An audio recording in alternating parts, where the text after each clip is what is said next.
10 বছর আগেও মুখে কোনো দাড়ি ছিল না। এরপর যান তাবলিগ জামাতে। সেখানে মসজিদের ইমাম দাড়ি রাখা নিয়ে ইসলামের বিধান বয়ান করেন। সেই বয়ান শুনে আল্লাহর প্রতি গভীর ভালোবাসা ও বিশ্বাস থেকেই দাড়ি রাখার প্রতিজ্ঞা করেন আবুল কালাম। আর সেখান থেকেই তার দাড়ি রাখা শুরু। আমি আল্লাহর কাছে হাত বাড়ালাম, আল্লাহর কাছে তওবা করতেছি, ক্ষমা চাইতেছি, মাপ চাইতেছি যে আল্লাহ এই দাড়ি আমি জীবনে ভুল করছি, আল্লাহ আমি আর ভুল করব না। আল্লাহ আমার কাছে ক্ষমা করেন। আর আমি এই দাড়িতে জীবনে ফোজ দিব না, আর জীবনে ছাড়বো না, আর জীবনে ভুল করবো না। এক সময় যার মুখে কোনো দাড়ি ছিল না, তারই কিনা এখন 36 ইঞ্চি দাড়ি। এমন পরিবর্তনে ভোলা সদর উপজেলার শিবপুর ইউনিয়নের বাসিন্দা আবুল কালাম এলাকায় আলোচনার কেন্দ্রবিন্দুতে পরিণত হয়েছেন।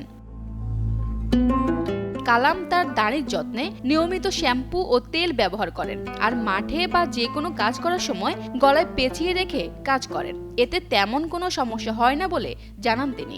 একদিন পর পর শ্যাম্পু।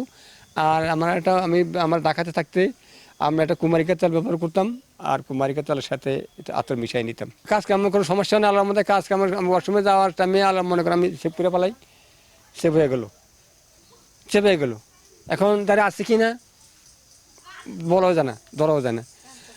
আর যখন মনে করেন কাজ করি, কাজ কামার কাম করি, আমার একটা গামছা আছে, তখন গামছাটা মনে করেন দাড়িগুলো পেঁচাইয়া গলার ভিতরে পেঁচাইয়া আপনার এই গামছা দিয়া পেঁচা রাখি, গামছা দিয়ে পেঁচাইলে একটু দিয়ে লই। এলাকার কেউ কেউ কালামের এত বড় দাড়ি রাখা নিয়ে নানা সমালোচনা করেন, তবে এতে তিনি কিছু মনে করেন না। নিয়মিত দাড়ির যত্ন নিয়ে যাচ্ছেন, এমনকি তার দাড়ির কাটা চুলের অংশটুকু কাগজে মুড়িয়ে সংরক্ষণ করছেন সযত্নে। এ যেন মহাসম্পদ তার। সামান্য কৃষিকাজ ও দোকানদারি করে চলে তার সংসার। অভাবের কারণে ইচ্ছে থাকা সত্ত্বেও বিভিন্ন ইজতেমা তাবলিগ জামাতে যেতে পারেন না, এমনটাই বলেন তার স্ত্রী। বান্ডেল থাকলে প্রতি সেনমানিতে টাকা বাঁচবে। বিকাশ সেনমানি বান্ডেল কিনে জিতুন প্রতি লেনদেনে। আমার স্বামী গরিব মানুষ, আর দাড়ি রাখসালা দিলে নবীজি সুন্নাত পালন করে, আমার কাছে ভালো লাগে। আর গরিব মানুষ কোনো যাইতে পারে না, ধরেন ইস্তেমা চিল্লা মিল্লা যাইতে পারে না টাকা পয়সার কারণে। এত বড় দাড়ি রাখা ইসলামে মানা নেই, তবে এক মুষ্টি রাখা ভালো। তা দেখতেও ভালো লাগে বলে জানান ভোলার বোর্ডিং মসজিদের ইমাম মুফতি মোহাম্মদ লোকমান হোসাইন। হাদিসের মধ্যে আছে কসু শারিবু, মুসকে খাটো করো, হয়া এবং দাড়িকে লম্বা করো, ছেড়ে দাও। তো এক মুষ্টি রাখা এটা মাযহাবের নিকট ওয়াজিব, এটা রাখতে হবে।